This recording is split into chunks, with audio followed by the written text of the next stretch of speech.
இப்போ நாம் சுண்டக்காய் புளி குழம்பு வைக்க போகிறோம். அதுக்கு எலுமிச்சம்பழம் அளவு புளி கரைச்சி வச்சுருக்கேன். அதில்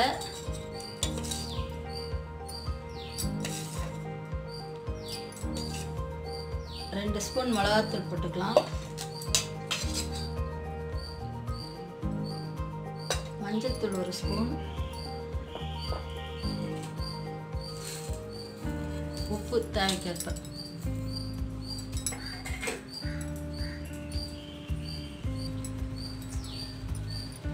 இது தேவையான அளவு தண்ணி ஊற்றி கரைச்சிக்கணும்.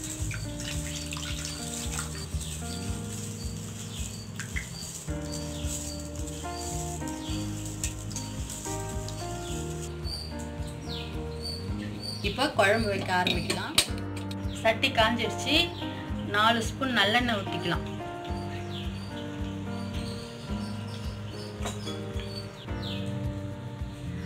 எண்ணெய் காஞ்சிடுச்சு.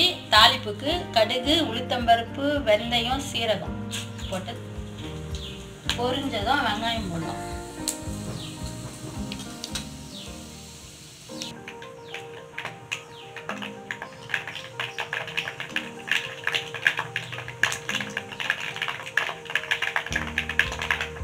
பொரிஞ்சிடுச்சு. வெங்காயம் சேர்த்துக்கலாம்.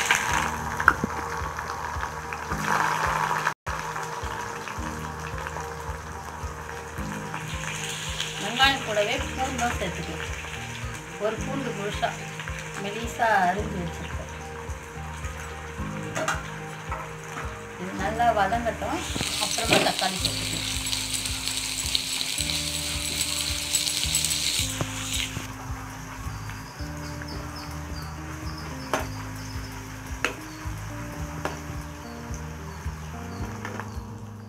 இப்போ தக்காளி சேர்த்துக்கலாம்.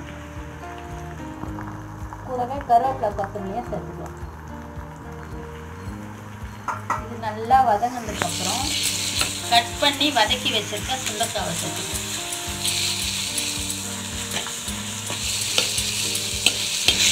இது நல்லா வதக்க கொஞ்ச நேரம் மூடி வைக்கலாம்.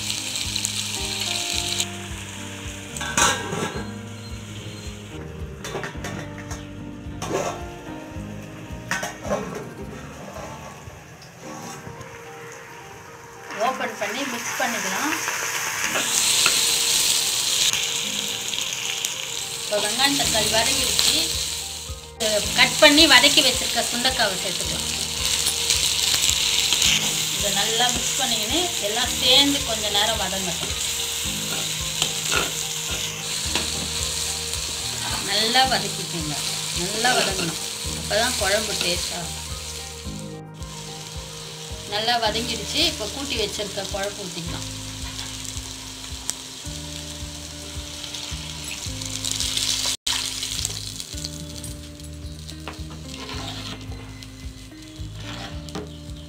இப்போ இது நல்லா கொதிச்சு திக்காக சுண்டி வரணும். அப்போ இறக்கணும். அது வரைக்கும் நல்லா கொதிக்கட்டும்.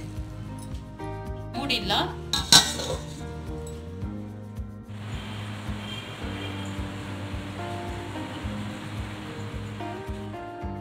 குழம்பு இந்த மாதிரி சுண்டி வந்ததுக்கப்புறம் ஸ்டவ் ஆஃப் பண்ணிடலாம்.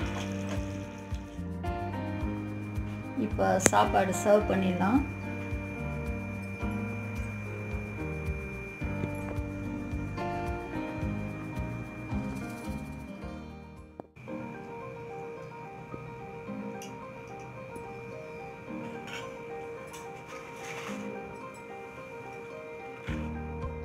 இந்த மாதிரி நீங்களும் செஞ்சு சாப்பிட்டு பாருங்கள்.